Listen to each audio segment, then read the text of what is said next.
Hello, welcome to the second part of our lecture.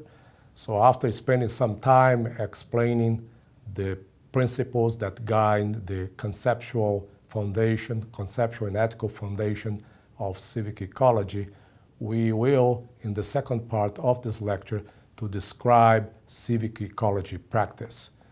From the second part of the lecture, you are supposed to learn an adaptive learning approach, characteristics of civic ecology, that combines scientific and local knowledge to maximize flexibility and responsiveness during interventions.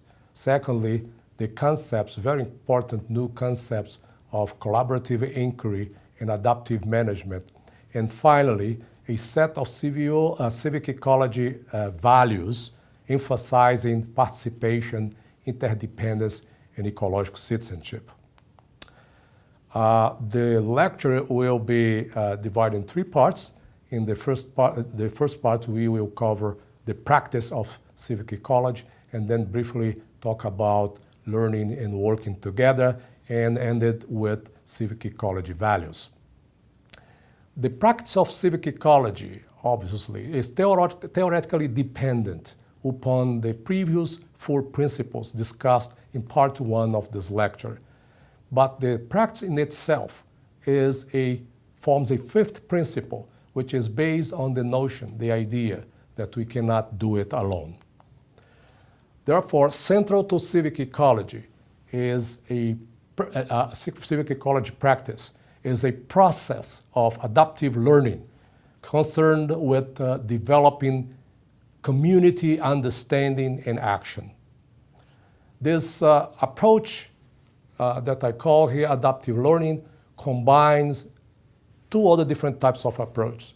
Or characteristics. One is interactive learning dimension of an approach known as collaborative inquiry.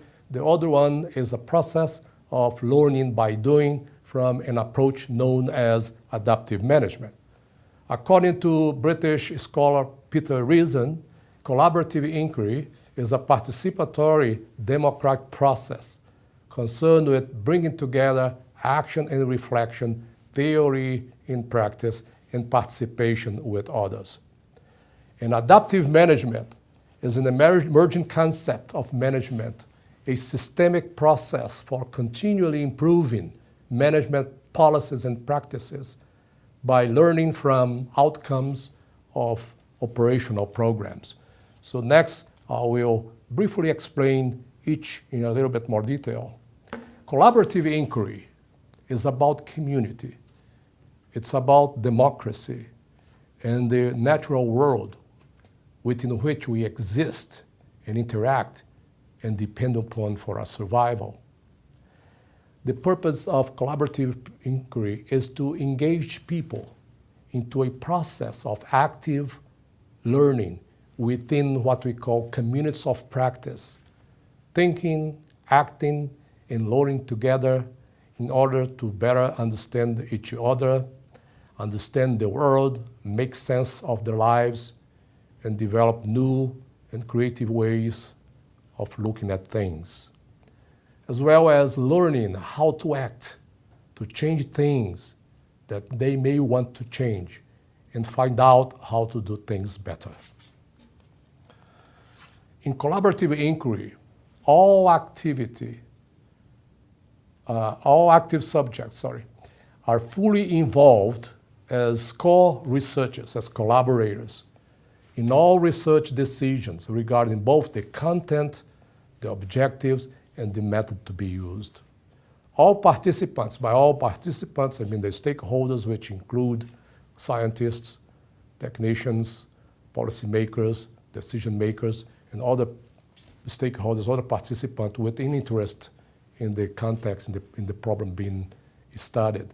So all of them together are involved in the design and management of the inquiry, of the research process. Getting to the experience and action that is being explored, are involved in making sense and drawing conclusions. So the conclusions here are not the domain of the experts of a particular group, but the conclusion is reached as part of a consensus of a group understanding. And finally, they all take initiative and exert influence on the process. On adaptive management, on the other hand, is an emergent management process that relies on the collaboration, participation of a diverse set of actors, and is often portrayed as a six-step cycle that I try to illustrate on the right-hand side of your screen. Always starts with develop a vision, an agreement about the nature of the problem. So they assess the problem. What is the problem? And then it moves to the next phase, which is designing a possible pathway to solve that problem. From that design, the next step is the implementation. And with that implementation comes something extremely important, because it's part of the learning by doing, it's part of the learning process, which is the phase of monitoring. So a monitoring system is installed as part of the implementation process. And from that monitoring system, they're going to use data, they're going to use environmental as well as social indicators to evaluate the progress. How do we know that we are getting there? So out of that evaluation, the group will adjust whatever course of action is necessary. If they feel that they are on target, they will continue with the strategy. If for other reason they find out that some things change, remember we are living to this nested network of interacting things. If for some reason something changed, they will make adjustment, and this cycle will start again. It's important to understand here that this is not cycle in one plane. This is, you could think of this cycle more as in a spiral. So any time you come out and go to the cycle, you are cycling at a different level, because as you know, we are within this world of flux, of change. Now, the purpose of adaptive management is to foster a governance system that encompasses complexity, cross-scale linkages, and social learning, which I call here adaptive learning. As well as maximize flexibility to allow creativity. Creativity is a crucial element when dealing and coping with uncertainty and change. And finally, developing strategies that are sensitive to feedback, both social and environmental feedbacks, and oriented towards building resilience and adaptive capacity. Now, such strategies include dialogue among interested groups and actors, developing complex, redundant, and layered institutions that are open to learning and change, combining institutional types, design in strategies that facilitate experimentation and learning. Here on side-by-side, to give you a better idea what I mean by adaptive management, I try to compare some differences between what I would call mainstream traditional management approach and adaptive management. One major difference is that traditional management is goal-oriented as opposed to direction-oriented. This is very important because, as you remember, in adaptive management, we are dealing with a group of stakeholders that may have different perspectives about the problem. And it's going to be difficult to find a simple solution that they all will agree with. But the goal is not to find that solution, but to get a consensus with respect to the direction that we go. So for that reason, adaptive management is a more direction-oriented approach. So one of the goals of traditional management, because this is based on this mechanistic reductionist paradigm, is the control of change. So managers within the traditional management concept are concerned about change. They want to avoid change and maintain the status quo. Within the relational view of the world, characteristics of civic ecology, this is like swimming against the flow, because you are immersed in a world that by its own nature is a world of change. So therefore, instead of making efforts to control change, actually adaptive management seeks to facilitate the changing process.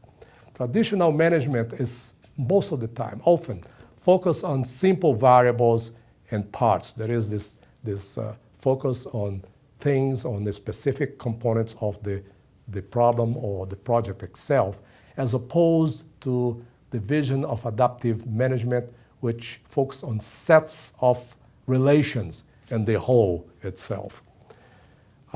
Traditional management strategies is heavily based on the assumption of causal relationships.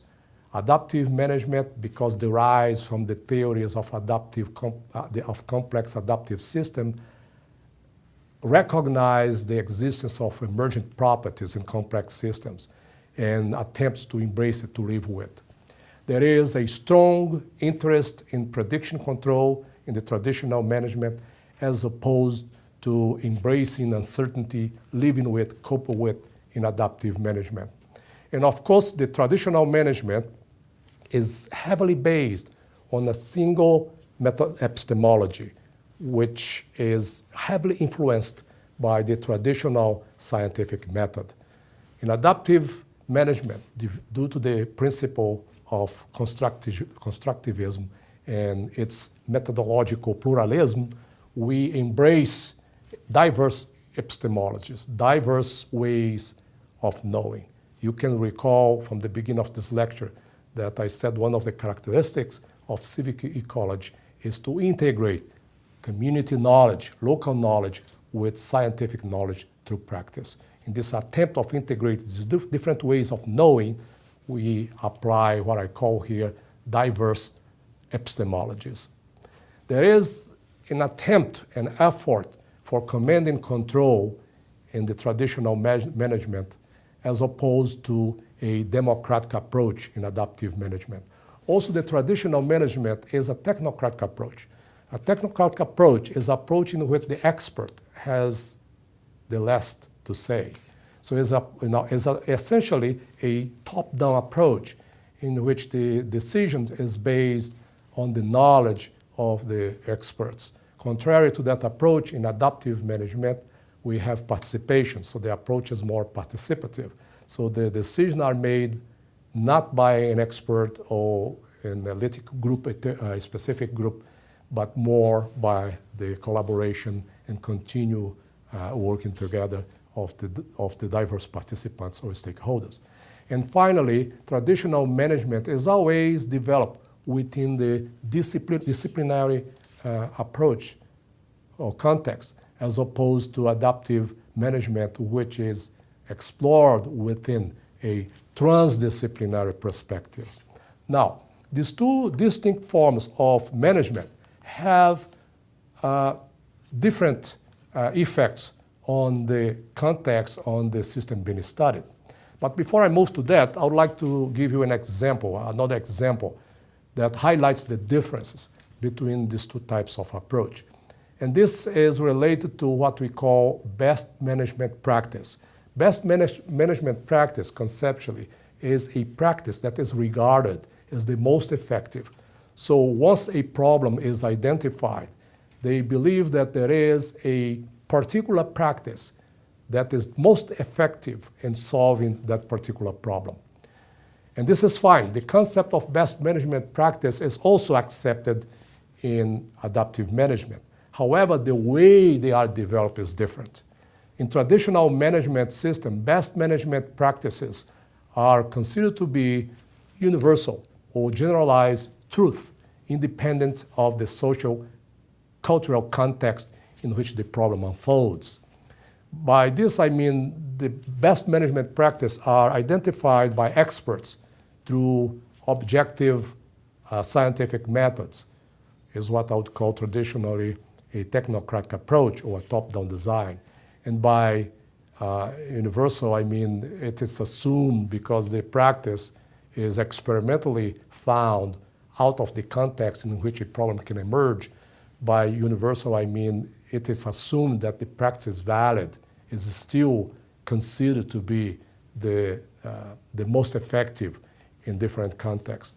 And thirdly, because of this, there is a low importance to the human dimension of the problem, or as some would say, the human dimension of resource management. So obviously, within this perspective, the focus is on the resource itself rather than on the human dimension of the resource management perspective. So as I said, adaptive management also uses the notion of best management practices, but they are developed differently. First of all, they are developed with each of the individual contexts. So there is no such a thing as universal, one-size-fits-all approach. So each best management practice, the term is found within the context in which the problem emerged. And because of that, it is identified through a collaborative inquiry, a collaborative learning process that involves scientists, policymakers, and other stakeholders. And it focuses, contrary to the traditional management approach, it focuses on the social ecological dimension of resource management rather than the resource itself. Now, these two ways of approaching resource management have different effects on systems.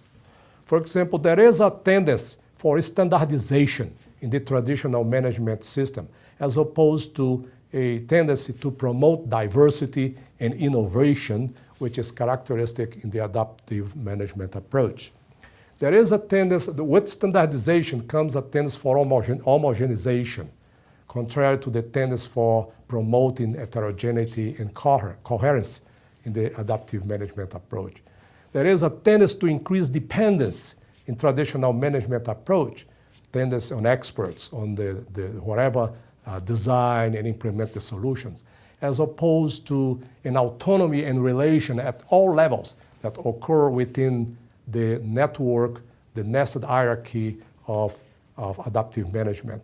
Is externally directed, the traditional management, because of its technocratic nature, as opposed to self-organization, in which the structuring of the systems evolves from within, from the bottom up. As a consequence, usually traditional management have poor ability to respond to surprises, to unexpected change due to its lack of flexibility, as opposed to adaptive management, which has tremendous flexibility and responsiveness to surprise, to unexpected changes. And finally, I would say that traditional management, although there is always developed with the intent to be sustainable, there is a tendency to be unsustainable, as opposed to adaptive management, which fosters greater sustainability. Now, you could ask me, for example, if adaptive management would be equally successful everywhere. Well, not necessarily. So there are some conditions that may be favorable for adopting adaptive management. And I would like to highlight some of them here. I would say that adaptive management is significantly influenced by the extent to which local social institutions facilitate things like social learning or community learning, which is one of the aspects of civic ecology. Social institutions that promote the development of effective networks. Store local knowledge. There is a storage of community knowledge and experience. They equally foster innovation, are open to flexibility and problem solving. And obviously, these are institutions that focus on the empowerment of community members. So these are some of the few characteristics of places in which adaptive management, and by extension civic ecology, or the civic ecology approach, would have a better chance to succeed. So finally, I would like to bring in here some values that emerge out of the concept of civic ecology. And those values emerge out of the 5 principles that I highlighted here, 4 in the first lecture, and this most important principle that is directly related to the practice of civic ecology that we cover during this episode. So I would say that civic ecology overall, and civic ecology in particular, the adoption of civic ecology, better said, implies and is expressed through a changed set of thinking assumptions or habits. That's why I start this lecture, but emphasize the need for a paradigm shift, going from an industrial interpretation of nature to a more relational ecological approach or understanding of nature. So under this new paradigm, this new understanding, this set of values would emerge naturally, affirming values which reflect a sense of mutuality, of belonging, as well as giving meaning to life. I put some of them here just to remind you which they are.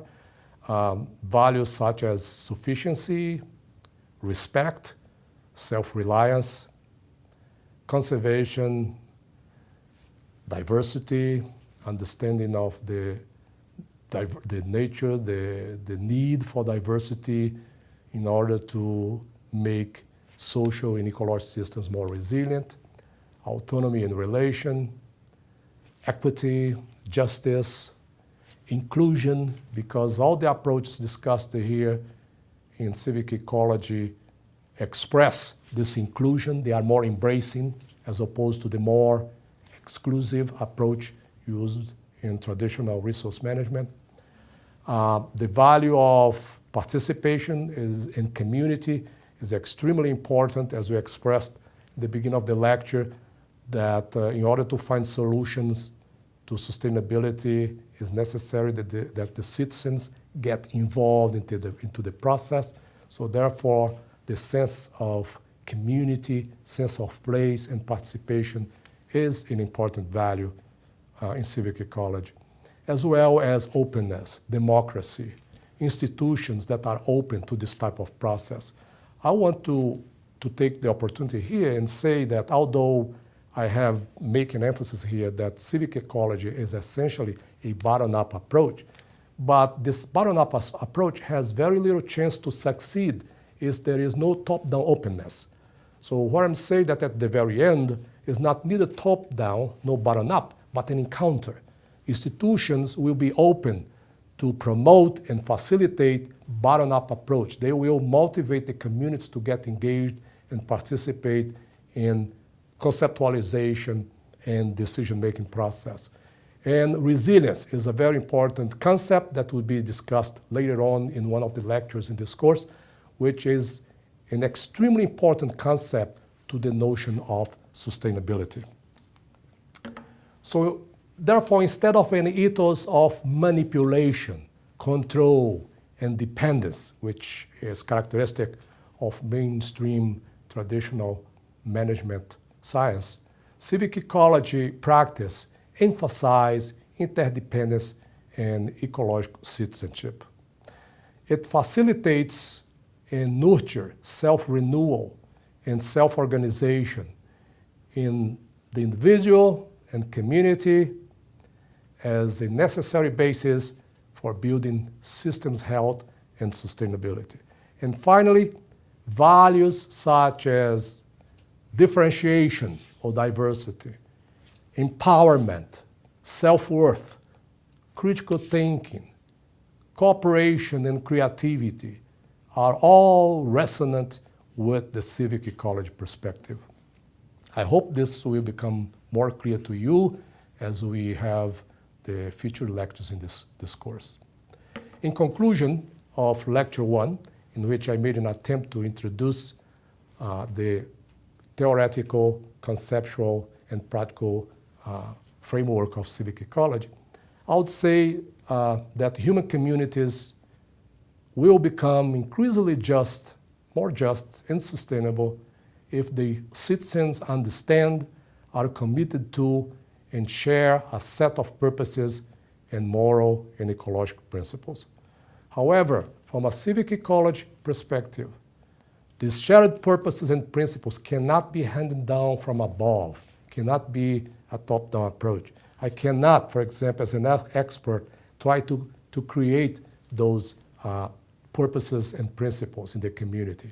Those principles and purposes in the community have to be developed from the bottom up through a process of adaptive learning, of collaboration, and ecological citizenship. Finally, I like to say that you can continue your self-study for the second part of this lecture, and to help you to deepen the concepts that we discussed here, I would say that you could start by asking yourself why the attainment of sustainability must be rooted in cultural specificity and adaptive learning, which was the strong point made in this lecture. Second, how does adaptive management compare to a typical management approach? So here I already indicated what are some of the major differences. I'm essentially interested in your perspective. So you believe that adaptive management is a strong alternative to traditional management, and if they are, in what aspects? And thirdly, how our behavior as citizens, as social actors engaged in our lives, might change if we were to adopt a set of civic ecology values as described in this lecture.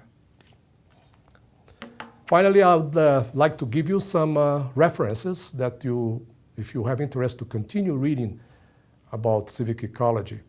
I want to highlight here that these references, each one touches one aspect of the civic ecology as discussed in this class.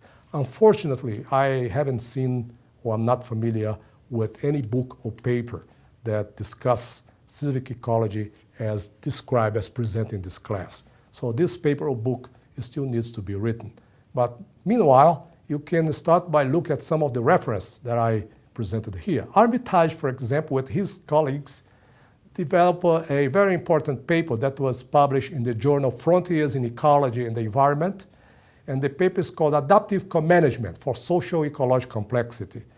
And by adaptive co-management, what he calls is, according to Armitage, is a linkage of what he calls collaborative management and as adaptive management. It's essentially what I call in this lecture here, adaptive learning. Another interesting paper, a little bit more difficult to read because the paper is a little bit theoretical, is a paper written by John Heron and his student, Peter Reason, published in 1997, but the paper is still relevant because I haven't seen any other theoretical advances in the subject of participatory inquiry. So this paper highlights the philosophical foundation for such a type of inquiry. So it's, as I said, a little bit difficult to understand, but is highly recommended. And finally, there is a paper that I wrote with a colleague from Texas State University, Dr. Luisi, on participatory sustainability. Participatory sustainability is the term that I used at that time, and now I'm calling it civic ecology.